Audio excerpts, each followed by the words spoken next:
Welcome to doctor மைக்லீஸ் music therapy channel. இன்றைய பதிவிலையும் பொது இடங்களில் நம்மளோட பழகும் விதம், நம்மளோட நடந்து கொள்ளும் முறைகள் எங்கனம் சிறப்பாக இருக்க வேண்டும், எதை தேர்ந்தெடுத்து அதன்படி நடக்க வேண்டும் என்ற தலைப்பில் சில செய்திகளை நம்ம பகிர்ந்துக்கலாம். இதுக்கு தொடர்புடைய செய்திகள் தான் சில பதிவுகளாகவே நம்ம பார்த்துக்கிட்டு வரோம். ஆனால் ஆலயத்தில் செல்லும் பொழுது அங்கே எப்படி தூய்மையை கடைப்பிடிக்க வேண்டும், மன அமைதிக்காக தான் நம்ம ஆலயத்துக்கு செல்கிறோம், அதனால் அமைதியை கடைப்பிடிக்க வேண்டும், அது அத்தியாவசியம்னு பார்த்தோம். ஆனால் இப்போ வேறு ஒரு இடத்துக்கு போகிறோம், எங்கே போகிறோம் அப்படின்னு கேட்டால் ஒரு ஷாப்பிங் மால் போகிறோம், இல்லை போனால் ஒரு பொது இடத்துல ஒரு கடற்கரைக்கு போகிறோம், இல்லைன்னா ஒரு கெட் டுகெதர் சோஷியல் இன்டராக்ஷன்ஸ் கிடைக்கக்கூடிய ஒரு இடத்துக்கு நம்ம போகிறோம். முதல்ல கோவிலுக்கு போனாலும் சோஷியல் இன்டராக்ஷன் கிடைக்கும், ஒரு பொது இடத்துல போனாலும் சோஷியல் இன்ட்ராக்ஷன்ஸ் இருக்கும் தான். ஒரு கெட் டுகெதர், ஒரு சின்ன விழாவுக்கு போகிறோம், ஒரு சின்ன பிறந்த நாள் விழாவுக்கு போகிறோம் அப்படின்னு சொன்னால், எங்கே போகிறதா இருந்தாலும் முதல்ல அந்த டெக்கோரம் ஆஃப் பிஹேவியர் அப்படின்னு சொன்னால், நமக்கு எது தொகையோ எது நமக்கு தேவையோ அது மட்டும்தான் கிடைக்கணும்னு நினைக்க முடியாது. முதல்ல எல்லாரோடையும் இனிமையாக பழகுவதற்கு தெரிந்து கொள்ள வேண்டும். நம்மளுக்கு இது பொதுவாக சொல்லக்கூடிய கருத்து. சிலவங்க ரொம்ப பெரியவங்களாக இருப்பாங்க, அவங்க சாதாரணப்பட்ட சின்ன சின்ன விஷயங்களோட என்ன பண்ண மாட்டாங்க, பேச மாட்டாங்க, அப்படிலாம் சொல்லிப்பாங்களா இருக்கும். ஆனால் இதெல்லாம் ரொம்ப கஷ்டமான வேலை. சரியாக நம்மளுக்கு இஷ்டமாக தான் பேச முடியும், இதுக்கு இஷ்டமான நம்மளோட பேசட்டும், இல்லாட்டி போனால் இல்லை, விருப்பம் இல்லாட்டா அதை பற்றி சொல்ல வேண்டாம் அப்படின்னு பேச ஒரு ரஃப்பான பிஹேவியர்லாம் இருக்கும். ஆனால் இதுவே நம்ம ஒரு சின்ன குழந்தைங்க இருக்க போது, ஒரு 10-15 பிள்ளைங்க இருக்க போகிறாங்க, இல்லை 25 பிள்ளைங்க கூட இருப்பாங்க, எல்லாம் பிட்வீன் 5 and 10 years, அப்போனா 5 and 12 years, அந்த ஏஜ் குரூப்பில் இருக்கிற ஒரு 20-30 பிள்ளைங்களை நம்ம பார்க்க போகிறோம் அப்படின்னு சொன்னால், அப்போ அவங்களோட பழகும்போது என்ன தெரிஞ்சுக்கணும், என்ன அவங்களுக்கு நம்ம சொல்லிக் கொடுக்கணும். நம்ம பெரியவங்க இல்லையா, நமக்கும் 12 வயசு தான் ஆயிருக்கு அப்படின்னு சொன்னால், அதில் அந்த பழகிற விதத்தில் எந்த விதமான மாறுதலையும் நம்ம எதிர்பார்க்க வேண்டாம். மாறுதல் இருக்கும்னு நினைக்கிறது கூட தவறாகிடும் அங்கே. ஆனால் நமக்கு இத்தனை வயசு இப்போ தாண்டி இருக்கு, 50 வயசு தாண்டி போயிருக்கு அப்படின்னு சொன்னால், ஒரு 12 வயது பிள்ளைங்களோட, ஒரு 5லேருந்து 12 வயதுக்குள்ளே இருக்கிற பிள்ளைங்களோட நம்ம பழக போகிறோம் அப்படின்னு சொன்னால், முதல்ல அது எல்லா பிள்ளைங்களோட நம்ம விசுவாசமாக பழகணும், எல்லாரோடையும் பிள்ளைங்க போல இறங்கிடணும். முதல்ல பசங்களோட பழகணும்னு சொன்னால், பசங்க லெவலுக்கு நம்ம இறங்கின பிறகு தான் நமக்குன்னு இருக்கிற ரிசர்வேஷன்ஸ் எல்லாம் என்ன you should brush it aside. அதுக்கப்புறம் என்ன பண்ணணும், பிள்ளைங்களோட எப்படி பிள்ளைங்களுக்கு பிள்ளைங்களாகவே இருக்கிறது எங்கனம் அப்படின்றது. It is an art to be with children. அது ஒரு பெரிய, அது ஒரு வித்தியாசமான உணர்வு. அதை நம்ம உணர்ந்துக்கிறதுக்கு முயற்சி பண்ணாதான் பிள்ளைங்களோட நம்மளே அப்படியே ஜாலியாக இருந்து மகிழ்ச்சியே அவங்களுக்கு ரெட்டிப்பாக ஆக்கி தர முடியும். சின்ன சின்ன விஷயங்களுக்கெல்லாம் அவங்கள பெரியவங்க போல கூப்பிட்டோன்னு வைங்க, முதல் விஷயம் how to address A child, my dear children அப்படி நம்ம கூப்பிடலாம். அப்புறம் அப்படி கூப்பிட்றதுக்கு அது மாதிரி கூப்பிடும்பொழுது பிள்ளைங்க என்ன நம்மளை கூப்பிட்றாங்க, நம்ம சின்ன பசங்க அதனால் கூப்பிட்றாங்கன்னு அவங்களுக்கு தெரியும். Hello sir, how are you அப்படின்னு நம்ம கேட்டோன்னு வைங்க, அந்த பசங்களுக்கு சிரிப்பு அதிகமாக போகும், அவங்க மனசு விட்டு சிரிச்சிடுவாங்க. ஏன்னு கேட்டால் அவருக்கே நல்லா தெரியும் டியர் சில்ட்ரன் நம்ம கூப்பிட்றோம். ஆனால் அவரை கூப்பிடும்போது என்ன சார், ஹலோ சார், என்ன சார், என்ன பண்ணுங்க, என்ன சாப்பிட்டங்க சார் அப்படின்னு நம்ம கேட்டோம்னு சொன்னால், ஆண்டி நான் இதெல்லாம் சாப்பிட்டேன் ஆண்டி, எங்கள் அம்மா இதை தரமாட்டேன் ஆண்டின்னு இந்த சைல்டு வில் கம் ஓப்பனாக அதை பேசுறதுக்கு வரும். நான் இப்போ ஐஸ்கிரீம் சாப்பிட்டேன், எங்கள் அப்பா வாங்கி தரமாட்டேன்னு சொல்லிட்டாங்கன்னு. அப்போ நம்மளே சொல்லணும், அப்பா சொன்னது ரொம்ப சரிதானே தங்கம், இப்போ நல்ல மழை பெஞ்சிக்கிட்டு இருக்கு, இப்போ எதுக்கு ஐஸ்கிரீமு, நல்ல சம்மர் வரட்டும், we will have ice cream, I our self நானே பண்ணுறேன். நம்ம இன்னொரு மாதிரி இது மாதிரி ஒரு குரூப்பில் பார்ட்டிசிபேட் பண்ணும்போது நிச்சயமாக நம்ம என்ன செய்ய சொல்கிறேன், நானே நம்ம எல்லாருக்கும் ஆளுக்கு ஒரு கப் ஐஸ் வாங்கி சாப்பிட்டுக்கலாம், இல்லைன்னா நம்ம வீட்டிலே தயார் பண்ணிக்கலாம். அப்போ நம்ம தயார் பண்ணி ஐஸ்கிரீமை பெரிய ஸ்கூப்பில் எடுத்து நம்ம ஆளுக்கு ஒரு கப்புகளில் போட்டு சாப்பிட்டுக்கலாம், டோன்ட் வரி. ஆனால் இப்போ இந்த மாதிரி கிளைமேட் மாறி இருக்கும்போது ஐஸ்கிரீம் சாப்பிடக்கூடாது, அப்பா வாங்கி கொடுக்க மாட்டேன்னு சொன்னது ரொம்ப சரிதான் அப்படின்னு அவனுக்கு அந்த ரீசனும் அதனோட இருக்கிற சரியான பாயிண்ட் ஆஃப் வியூவும் அவனுக்கு சொல்லி கொடுத்தா, அந்த குழந்தை அது whether it is a boy or girl, the child will learn immediately. அதை அவன் அப்பா சொன்னது சரிதான்னு அவனுக்கு புரியும்.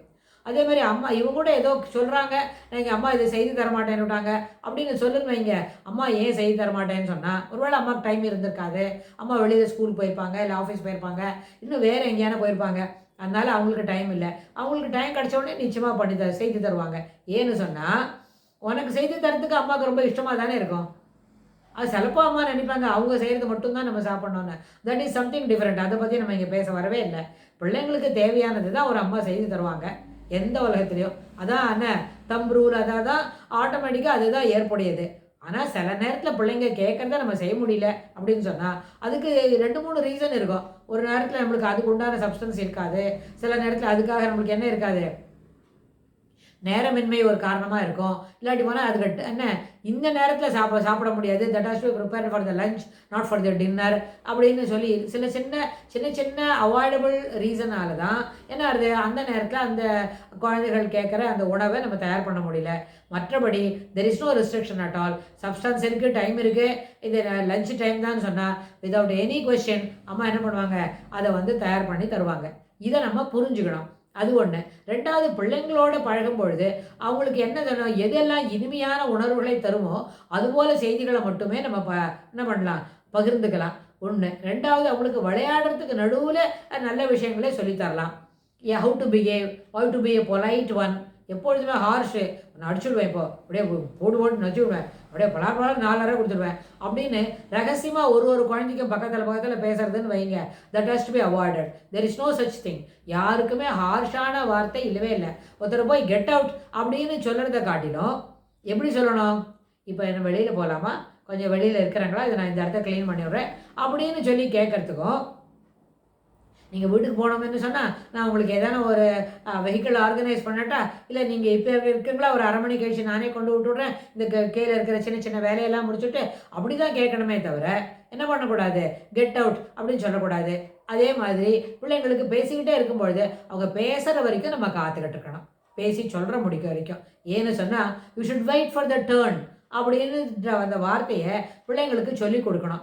அப்போ தான் அது என்ன பண்ணும், எல்லா விஷயங்களையும் இன்னொருத்தர் பேசி முடிக்கிற வரைக்கும் விஷயங்களை காது கொடுத்து செவி மடுக்க வேண்டும் அப்படின்றது இருக்கே. காது கொடுத்து கேட்கறதுக்கு அது அப்படி தான். காது கொடுத்தோன்னா காதை கைட்டு கையில் கொடுப்பாங்களா அப்படின்னு காமெடியாக சொல்லி சிரிக்க வச்சுட்டு அவங்கள என்ன சொல்கிறத பொறுமையாக கேளு, என்ன சொல்கிறாங்கன்னு கேளு, I want to hear you from that அப்படின்னு நம்ம சொல்லிட்டோன்னு வைங்க, பிள்ளைங்க அதை கூர்ந்து கவனிப்பாங்க.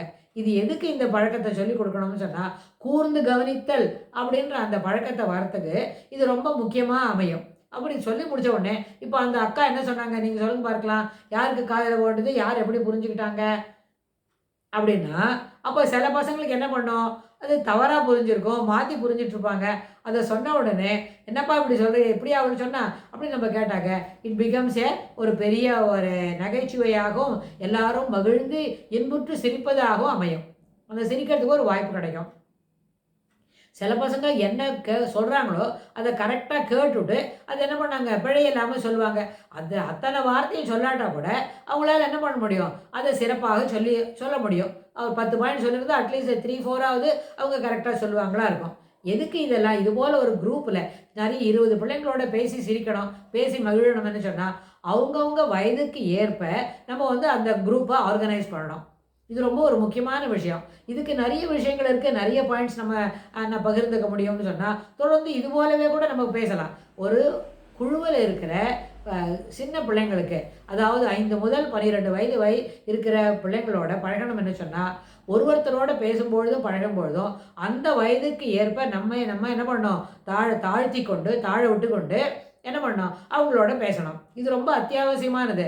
இந்த பிஹேவியர் இருந்தாலே நம்மளால் என்ன பண்ண முடியும், எத்தனை விதமான வயது வித்தியாசம் இருந்தால் கூட ஒரு குரூப்பில் இருக்கும்பொழுது எல்லா பிள்ளைங்களோட நம்ம சகஜமாக பழக முடியும். அப்படி பழகும்போது பிள்ளைங்க தான் அவங்கள பெரியவங்களாக அட்ரஸ் பண்ணணும் வைங்க, அது ஒரு சிறப்பான ஒரு பழக்க நடத்தையில் முன்னேற்றத்தை கொடுக்கும். அது என்னன்னு கேட்டால் அவங்களோட ஆளுமை திறனை அதிகமாக்கும், ஆளுமை திறனை பெரிதாக்கும். தட் இஸ் பர்சனாலிட்டி ட்ரைட்ஸ்ன்னு சொல்கிறோம்ல, அந்த பர்சனாலிட்டி ட்ரைட்ஸு மிகவும் வேகமாகவும் என்ன பண்ணோம், சிறப்பாகவும் அமையும். ஒவ்வொருத்தருக்குமே பர்சனாலிட்டி ட்ரைட்ஸுன்றது நம்ம அணிந்து கொள்கிற ஒரு முகத்திரை. அந்த முகத்திரையில் சிறப்பாக இருக்கணும் இல்லையா, தட் டெவலப் எ கான்ஃபிடன்ஸ், நம்மளால் எல்லாம் செய்ய முடியும் அப்படின்ற ஒரு தன்னம்பிக்கையை வளர்க்குறதுக்கு அதுபோல் பிள்ளைங்களோட பேசுகிறது அத்தியாவசியம். பிள்ளைங்களுக்கு ஏற்ப பிள்ளைங்களோட பேசணும் அப்படின்னு சொன்னால் அது மிகவும் ஏற்புடையது, அது அத்தியாவசியமானது. அது என்ன பண்ணும், பிள்ளைங்களோட தன்னம்பிக்கையை வளர்க்கும், அவங்களோட பர்சனாலிட்டி ட்ரைட்ஸை உயர்த்தி காட்டும் அப்படின்னு சொல்லி இந்த பதிவை நம்ம நிறைவு செய்கிறோம். இதற்கு தொடர்புடைய செய்திகளை வரப்போகிற பகுதியில் பார்க்கலாம். தேங்க்ஸ் ஃபார் வாட்சிங்.